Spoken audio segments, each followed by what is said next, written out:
Welcome back to The Love Fix. Today's video will be Get My Ex Back, It's All About Time. Without doubt, the biggest question I get asked almost daily is, Nick, how do I get my ex back? How do I get my ex back quickly?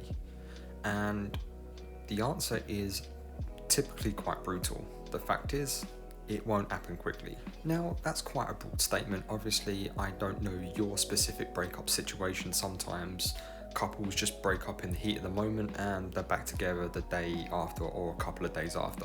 However, if you are going through what I would call a real breakup, then keep listening to this video. If you've been enjoying the content, please hit subscribe and give me a like, and if you want future videos discussing breakups, please let me know. Drop a comment below and I'll do my best to answer that in a future video. The fact is, you have to accept that you are not in control of the situation. Or more to the point, you are not in control of your ex, what they are thinking, saying, or doing. If they've broken up with you, the power is very much with them at the moment. And you're just a passenger heading towards the scene of the crash. In fact, you've already arrived at the scene of the crash. So the only thing you have control over at this point in time is what you do, say, and think, and how you react to what your ex has said to you and how you're dealing with your emotions. So the first thing that you have to react to and the first thing that you have to get through is the trauma. You are going through a trauma right now. A breakup, especially when you're the dumpee, is a very traumatic experience. Now, depending on your specific situation, depending on how the breakup happened, depending on your attachment style, are you a fearful avoidant, a dismissive avoidant, anxious avoidant, anxious preoccupied? This will have a huge impact on how you process this situation. Now, someone that's typically quite anxious, they will feel these feelings almost immediately. If you're a fearful avoidant or a dismissive avoidant, it may be a case that you don't feel the breakup for a few weeks or months, and then it hits you. By the way, I'm not an expert on attachment style or attachment theory, so I do recommend, if you want to know more about attachment style and attachment theory, you look it up on YouTube. One place I can recommend is the Personal Development School, PDS. Feel free to look that up to understand more about attachment style and attachment theory. Regardless of everything that I've just said, this is going to take time, and this is the crucial ingredient which a lot of people forget and leave out. It takes time. If you've gone through a serious breakup, I promise you that your ex, the dumper, does not want to hear from you right now. They need time to process and understand their feelings. Again, a lot of this will depend on their attachment style. A lot of it will depend on how you broke up, what led to the breakup, and everything else surrounding that. So does this mean that you sit around in your underwear, eating ice cream out of the tub and doing nothing? No, it does not. Just because it's going to take time for your ex to process whatever they need to process does not mean that you sit there and do nothing. In fact, you should be using this time to work on you. As I said previously in this video, it's traumatic. Use this time to talk about it. Go to therapy, and a lot of people I talk to are resistant to therapy, but don't look at therapy as a bad thing, because a lot of people would say to me, oh, I don't want people to think I'm crazy. Think of it this way. Therapy is the gym for your mind. Start doing things that you've always wanted to do. Create a list of the things you have not had time to do, projects that you wanted to indulge in, hobbies that you wanted to start, all sorts of things, places that you wanted to visit. This is the time to work on you. It's also the time to work on the shit that you got wrong. If you were anxious, needy, and possessive, again, therapy. Go and talk to a therapist about this, because somewhere in your subconscious is a trauma that is manifesting itself in your conscious mind, and that is coming out in a bad way, and this may have led to your breakup. Now, it could just be that you and your partner are not compatible for religious reasons, for example. But in my experience, a lot of the time, people break up because there isn't enough freedom in the relationship, there isn't enough space, there isn't enough communication, and one or both of the parties are just too possessive, too needy, and too jealous. So work on the shit that you got wrong. Now, I'm not saying this is all of your fault. Typically speaking, if you had a happy, meaningful, fulfilling relationship, both parties contributed to the breakup. Your ex put their 50% in, and they should be working on their shit as well. However, that very rarely happens because the dumper doesn't really see anything wrong in what they have done. So the important thing here, guys, is time. Give your ex the time to process. Give yourself the time to reflect, analyze, improve, be better.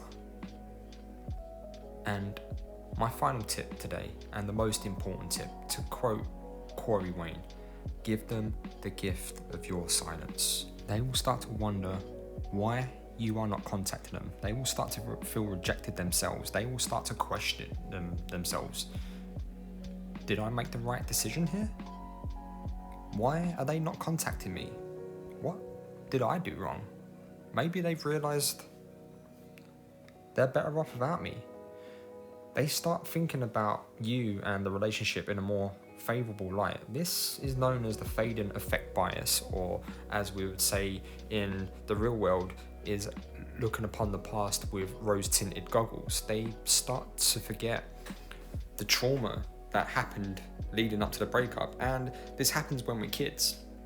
For example, we go out on our bikes, we fall off the bike, we graze our knees, break a couple of bones, but it doesn't stop us from getting back on the bike because we forget about the physical trauma and the pain that came with it because we enjoy riding the bike so much. However, it takes time. Again, there's that word, time. It takes time to forget about the trauma, about falling off the bike, about grazing your knee, breaking your elbow, for example. So while you are staying in no contact, you are giving your ex time to be single. You are showing them that you listened to their request. When they broke up with you, dumped you, they basically said, hey, I want to be single right now. I do not want to be with you right now. I do not want to be with you romantically right now. So there are consequences to that. Those consequences are you are no longer there. They no longer have relationship privileges with you. They can no longer call you when they feel sad. They can no longer hug you when they feel down. So they've asked for freedom. They've asked to be single. Give them all of the freedom that they want. You go quiet. You stay no contact. You work on you. You improve who you are, because if they do come back, and I'd say around 80% of the time exes do reach out, and it typically happens when they reach rock bottom. They can no longer bear your silence and they will reach out. Now, it doesn't necessarily mean they're reaching out to get back together, and you should always assume that your ex will never reach out. And as I'll always say in most of my videos, guys, some exes just don't come back for whatever reason. But while this is going on, you are working on you. You are making you better. You are investing in you. Self-love, self-work, self-worth. And always remember now, they can't just reach out willy-nilly. You have to set boundaries and you have to enforce them. If they're trying to keep you as a friend, because a lot of dumpers will do that so they can wean themselves off of you, you simply say, hey, you contacting me right now doesn't work for me. Please only contact me if you're interested in romance, if you're interested in reconciliation. They no longer have the privilege of your touch, your sense of humor, your familiarity. They no longer have that privilege. And it will take time. Again, I will keep saying it. It will take time for them to get where they need to be, and they have to get there on their own. So this is why no contact is super powerful, because if they don't come back, you will be in a far better position. You would have leveled up, and it will lead to someone much better. So don't sit there eating ice cream out of the tub. Make sure you work on you. So my final words to you in this video today, guys, is that if you don't use this time wisely, if you don't use it to work on yourself, these problems will follow you into the next relationship, and they will follow you the rest of your life, and you will always end up being the one being dumped or being the one being too scared to get into relationships because you're still suffering the trauma that you haven't dealt with. You need to deal with the trauma, and that takes time. So don't squander it. You've been given the gift of time, so use it wisely.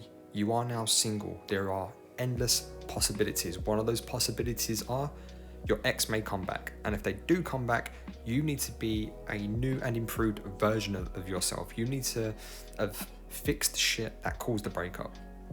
If they don't come back, either way, it's still a good thing. You got you back. You fixed yourself. You dealt with the trauma, and now it's leading to better partners, better friendships, better work relationships. It's win-win. That's all for today. As always, I'll see you on the other side.